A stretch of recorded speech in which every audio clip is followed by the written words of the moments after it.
Well, hello and welcome to the Hope Cymru Talk Show. I'm Marcus Nelson and I'm joined today by Jimmy Young. Jimmy, it's great to have you with us. Do you want to just tell us a little bit about yourself? Yeah, my name's Jimmy. I grew up in Cardiff and I'm now currently a vicar in Penarth. But for the last sort of 15, 20 years, I've been kicking around doing youth work in church-based context before then eventually coming over to the dark side, as we call it, and getting ordained. Very good. And things are going well in Penarth? Yeah, it's a beautiful place on its own. It's just a glorious, beautiful little place that, I mean, honestly, I never really knew growing up in Cardiff. It was there, but I didn't know it. But more importantly, it's a beautiful place with beautiful people, and there's a lot of good things and a lot of really good people there. It's a fantastic community. It's all the benefits of Cardiff without being in Cardiff as well. So that's very sweet. Best of both worlds, yeah, absolutely. Right there, mate. Yeah, best of both worlds.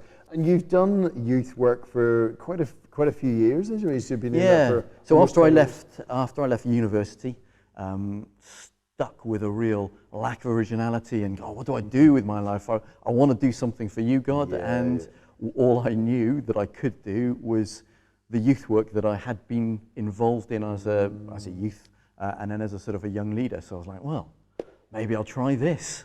So I did, and then I stuck with it for a while. Awesome. And are you, because I don't know if it was the same for you, what I sort of heard growing up quite often was children are important, young people are important because they're the church of tomorrow. And then I was, you're always sort of sitting there thinking, that's a sweet thought, but I don't know when tomorrow is ever going to come. Exactly. It's what did it look like for you, Jim? Like, was that your experience growing up in the church? No, I was lucky enough to grow up in a place, in a situation where there was there's a group of us who came through at the same time in the church we grew up in, which you know quite well. It was a great bunch of people. God was obviously doing stuff, and the leaders of the church were absolutely insane because they gave us freedom to do stuff as young people, to lead ourselves, to try things, to experiment, to see what worked. And so we weren't the church of tomorrow. We were very much, and we understood ourselves as being part of the church. And there was none of this, we're just there to fill the pews. There was none of this, one day all of this will be yours. It was like, look, if God's doing stuff, let's get on with it now. So we had a huge amount of freedom and support and equipping to do stuff. And it really blossomed something in a number of us. And we've all gone on different stories, different journeys, but ended up in different places, and you can see what God's doing through that. That's exciting, isn't it? Yeah. It's amazing because I was brought up in a church Christian family, and growing up, especially as a teenager, I remember I always used to think, I'm not a very good Christian. I don't read the Bible enough. I don't pray enough. I don't know Jesus well enough. And people ask me questions all the time that I don't have any idea. What I'll do is I'll become a better Christian. And then what I'll be able to do is I might be able to do something in church one day, and I might be able to, maybe pray, I might be able to do things that would be a help of other people. So what you're saying, Jimmy, is the mistake that I made was to think that you grow as a Christian first of all, and then you do things afterwards. It was the other way around for you. We had all of the wisdom and experience of a brick between us. We were terrible. Honestly, with my church leader hat on, I look at it and I go, what did they think they were doing? What on earth were they letting loose onto the congregation? And for us, where was where was this, where was that, and all those things that you and I would go, But actually, it was, I think, in the process of us discovering, probably being guided far more gently and carefully than we ever realized, if I'm honest. I think there was a lot of prayerful support that we just didn't perceive. But it was through doing that we became Christians in so many ways. And it wasn't like simply doing jobs. It wasn't like it's one of my pet hates with my youth work is that when someone suggests something, they've got a pet idea, someone on your church council, and they go, why don't we get the young people to do it? Maybe it's a drama, maybe it's a particular role in the service. Maybe it's doing the collection. It's a job for the young people. And that can be a really great way of engaging. However, it feels to the young people quite often like playing at church, which is what you're talking about. It's like, or maybe if I pretend to do this, after a while, I'll catch the rest of the stuff. Whereas actually what's really going on in church is is us finding relationship with God and growing in that and serving our brothers and sisters in that. And it looks messy and it looks confusing because it's humans and that's what we're like. And it's not about just doing something, it's about being. And so that's what we did. And but yeah, it's worlds apart from that. Why don't we get the young people to do a job? It's well, what's God doing in you? What are your gifts? What's your passions? What's your heart at? Try that. That's great to me, and it's so fantastic today, isn't it? In so often we hear so much negative press. We're aware of what happened in Cardiff, in sort of in recent months and things, and that young people are very disengaged, very far away from the Christian church, and that they are very closed, really, to the message of Jesus. That's not what you've found, like in your own sort of experience growing up as a teenager, but then also like in the youth ministry that you've done over nearly 20 years. I mean, you're finding that there are loads and loads of young people. Well, I don't think they're not following Jesus. They're not following Jesus, supposed to them, let's be honest. But then it's not that they don't want to follow Jesus. They've just never been given the opportunity to discover what he's really about. They hear about the church and they see people doing church, but often what they see as church has got no connection with their life. It's worlds apart, and finding a way to bridge that gap for every generation afresh is our calling.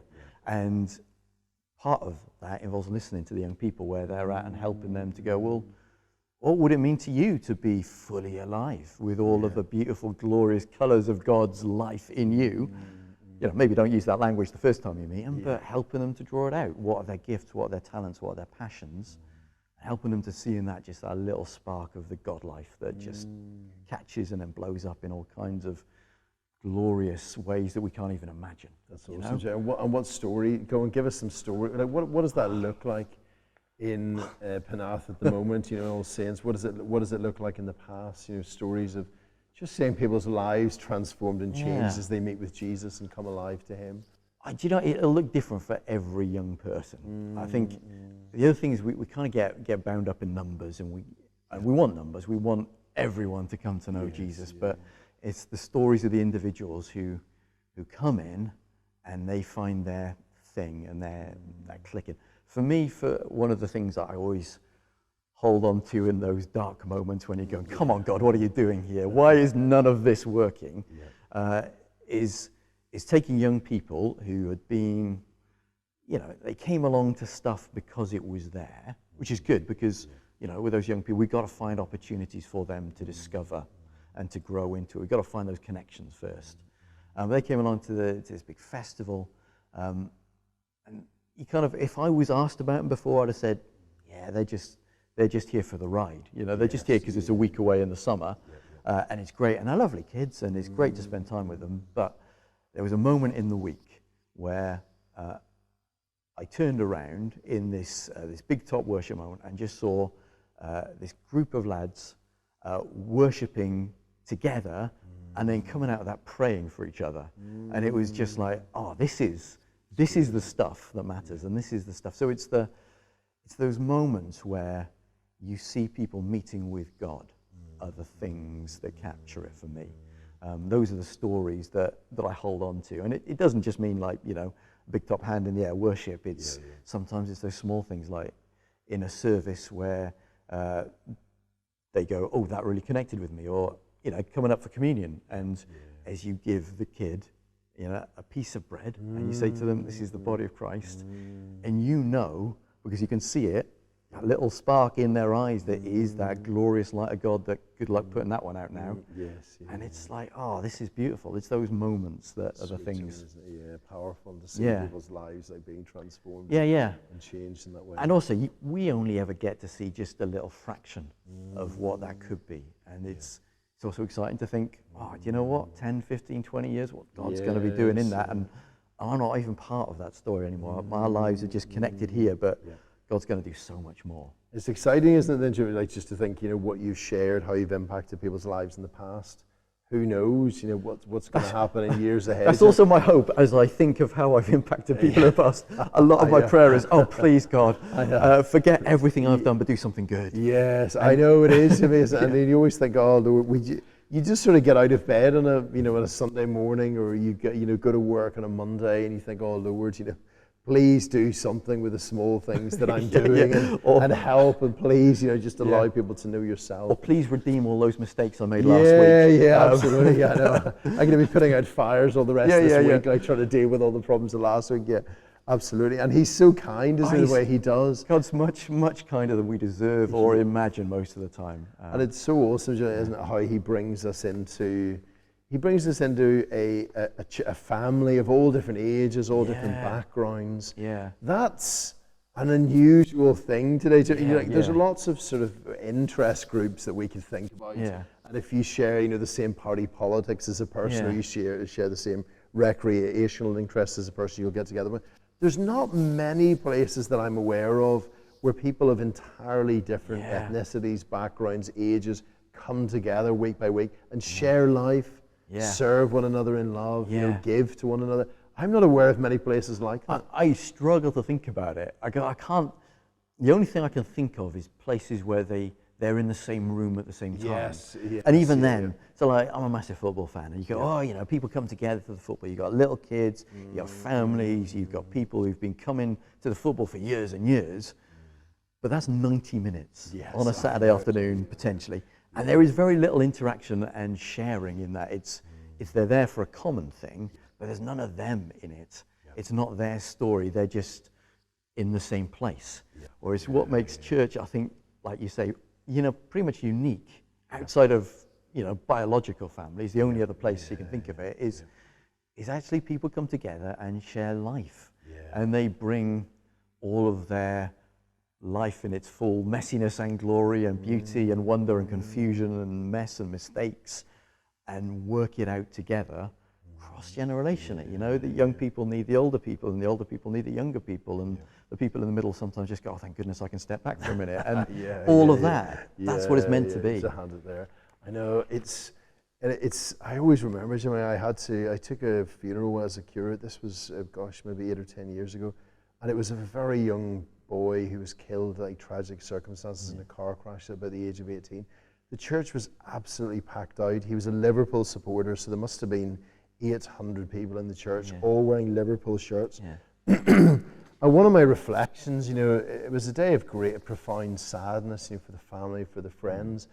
But there wasn't anybody in that service representing Liverpool Football Club who had come to share in that, like to offer their condolences in any way with this family that were grieving.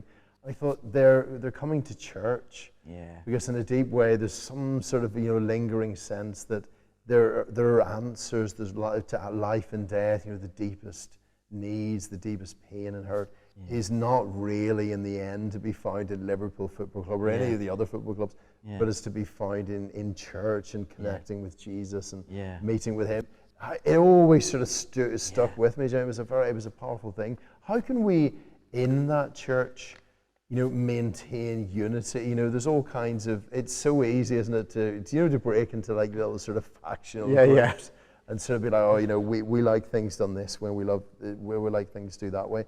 What's the place for unity within the church? How is that possible? It's got to be possible. It's got to. I always start from that place, and I go, well, it's got to be possible. So how do we do it, rather than can we do it? And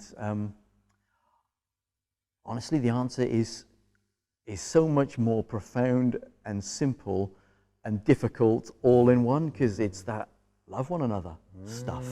It's such a simple line to say, and yet such a difficult task to live up to. And I think that's what it boils down to is in terms of unity of the church, we find ourselves always surrounded by people who have got slightly different perspectives or vastly different perspectives on all kinds of stuff. And we can spend a lot of time arguing with them and telling them why they're wrong and why we're right. And it turns out that I'm the only one who's right on everything. And isn't it lucky for the church that I came along now? Or we just kind of go, you know what, I obviously I'm working on best knowledge that I've got. But I'm open that I might be wrong and that God's doing something different, bigger than I can see. And I think the part of my mission at the very, very base level is to love you like He's loved me. So I'm just going to get on and do that. Even if we disagree with some of these things, let's just rejoice. We'll go with that love. And see what happens after that. We'll go with that. It's a great story. is it St. John, the evangelist, who, I say might be the evangelist, you can edit this bit out later so it looks more theologically accurate. St. John, the one who was exiled to wherever it was and led the church into his old age. And at the very end of his life, he was sort of pastoring, I guess, this congregation, and they would help him into church because he was too infirm. They would bring him in. John, what have you got to say to us? And he says, little children, love one another. And he would go out, and each week he would say the same thing. I said, why do you say the same thing every time? He's going, because this is enough. If you do this, it's enough. And I kind of wish that I'd be better at that in my church life and in my life as following Jesus. That's what I aspire to. Yeah, it's powerful, isn't it? The old, it was the Beatles, wasn't it? All you need is love. And you're like, yeah, it's kind of true in a sense, but it's harder. And I always loved that thing, at the time of the Reformation, in the 16th century, the time of the Reformation, there were groups that were sort of around that were saying, you just, ditch all the Bible and all that. All you need to do is just love people. To which the reformers would say, you think that's easier? That's actually that's actually so much harder. Very difficult. That's incredibly difficult.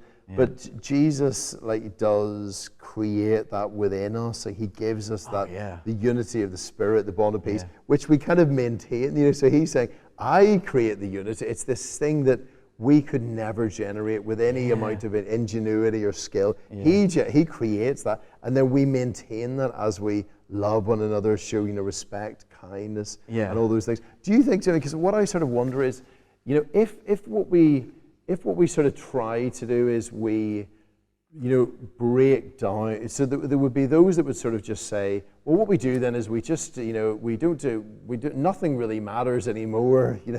Doctrine, throw it all out the window. As long as we're all together. All that, it doesn't matter at all. And what we do instead is we love each other and we maintain unity. I always, the reason that I flag that would operate is because I always, old Malcolm Muggeridge, he had this great thing against that, because he used to describe the efforts to do that as sort of like lots of drunk men who couldn't quite stand by themselves. They're all trying to sort of prop one another up. They're like, we don't really believe anything anymore, but we'll all sort of like trying to hold each other up. What my experience has been is that where Jesus is at the center of things, it's gotta be, then he generates and creates that incredible unity in which other sort of, somebody's a pedo Baptist or somebody's believers Baptist. You're like, we can respectfully agree to disagree on these things, but there's a deeper ontological love and unity as brothers and sisters in Him. This is how we know what love is. And that's exactly what those reformers would say is, what is love? How do we love one another? Well, this is how, because He loved us enough to give us Jesus. And we look at Him and go, and we can't manufacture love. We can try, and there's a value sometimes of people go, well, do you know what? And people say, I just can't them. I just can't them. I know. And there's a certain value sometimes in the old fake it till you make it. And if we start treating people as if we love them, over time perhaps we might learn to love them. But at the very least we should be praying for them, and we should be praying for the best for them, and we should be praying for God to bless them. I had a great thing about someone who's saying he gets all this hate mail from various people in all these different wings of the church, both sides attacking at the same time and all of that kind of stuff. And he found it really difficult to lead in that place, because how do you lead when actually there's this bit of your head going, oh, I really hate them.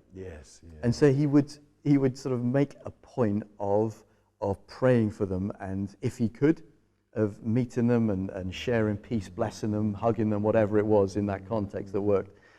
He said it's really difficult to genuinely maintain a lack of love for people if you do that. But it's difficult.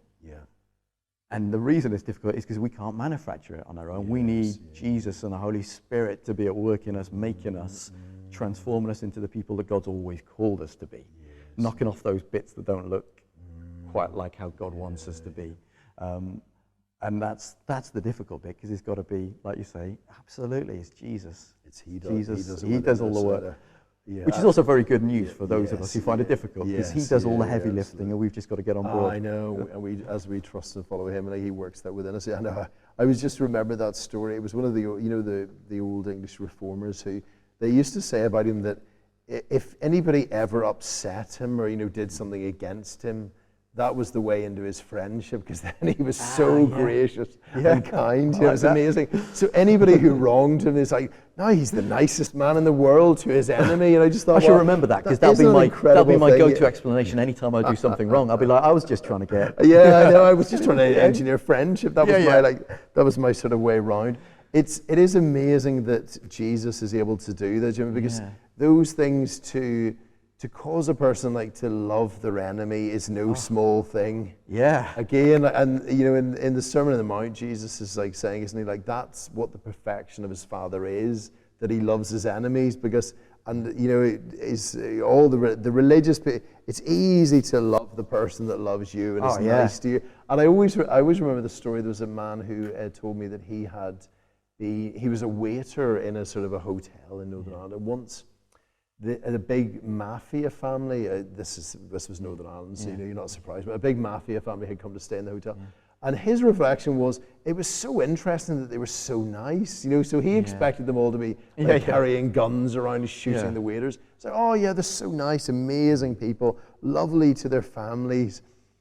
And to which we're thinking, yeah, that's sort of almost everybody's like that. That's sort of, base level of what's possible. But to love their enemies, to love those that they were extorting money from, that's something, that's something else. And to love, rival gangs. It's only Jesus who can allow us to love our enemies in that way. When he's at work, amazing things happen. There's nothing that's impossible for him. What sort of ways are you seeing God at work in Penarth at the moment? I'm sure there's loads of ways.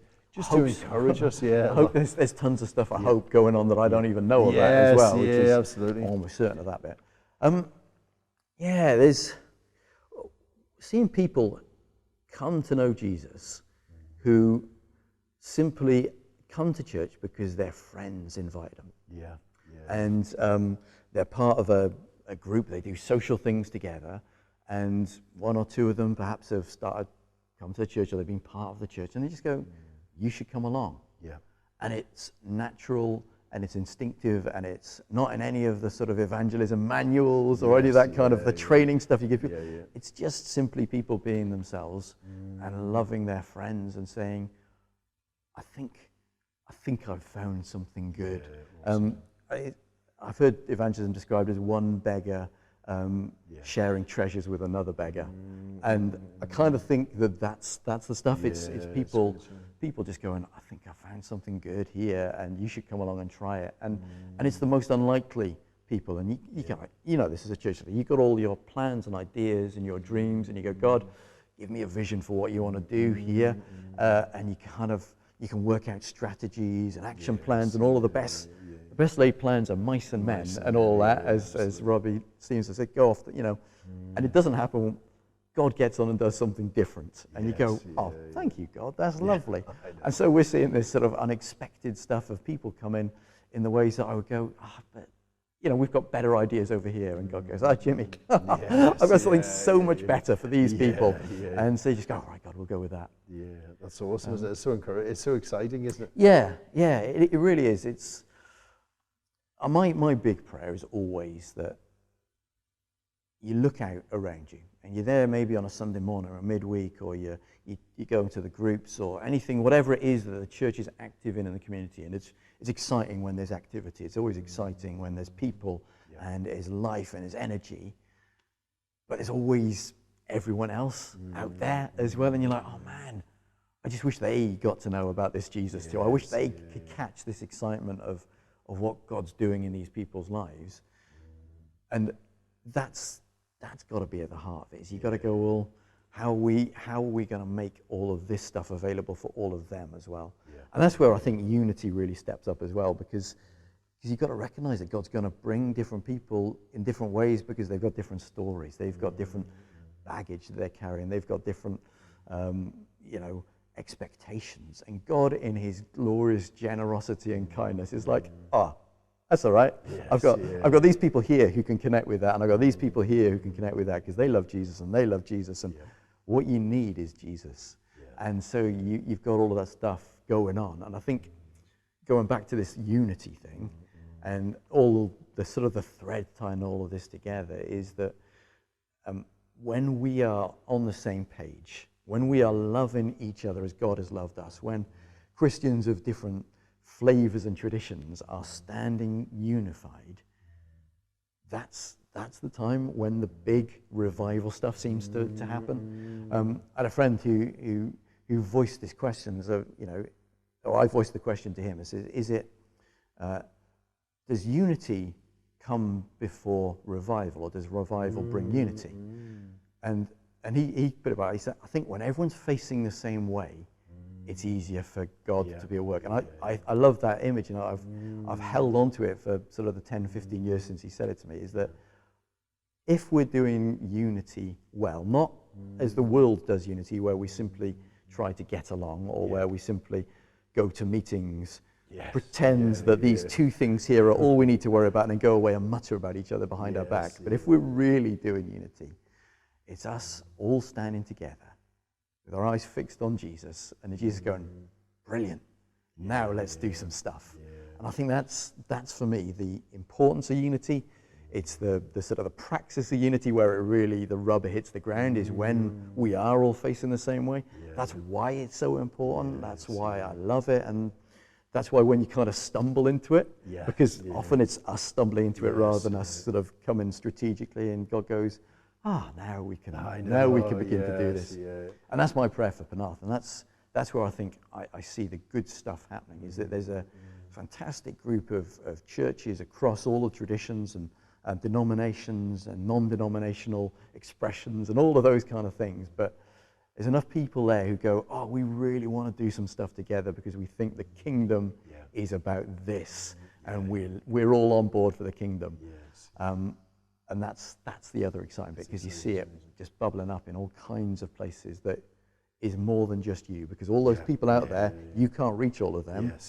But God's got other people. It's okay. He is able to. I know, it's gracious. I know it's Psalm 133. It's that one, isn't it? How pleasant brothers and sisters dwelling together in unity, like oil coming down from Aaron's head on his. And you think, so the oil of the anointing is part of his ordination ceremony. 2 times, remember, the ordination ceremony, flowing down from the head onto the body. And then at Pentecost, the Son of God ascending into heaven, the Father anointing him in this new way, the Spirit flowing down from him, the head, onto his body, the church, to enable the church to go out all across the world, turn it upside down.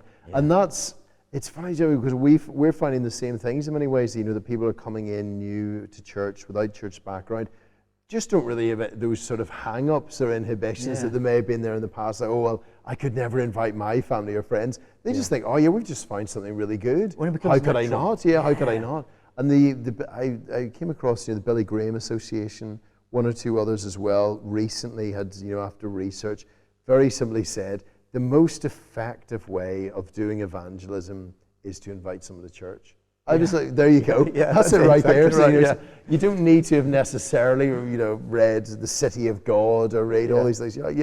Anyone in a local church family who, say, trusting Jesus, wants to get to know more, can just say, why don't you come to church? This is like a great place to be. And that's what you're seeing as well, which is so exciting. There's plenty of those things, and they come along and sometimes, who knows what they think is going on, and they sit there and they watch, and you go, And there's sometimes a bit where you go, I wish they hadn't come today. Yes, I know. You know that one? You go, and then it turns out, they come another week. Last week was really good. You should have come then, not this week. I know. But then there's that thing that this person who's come through this route that you never imagined would be a route, and they come faithfully every week, and you're still not quite sure what they're getting out of it, and you have conversation. How are you finding it? What's and then they go, I want to get baptized.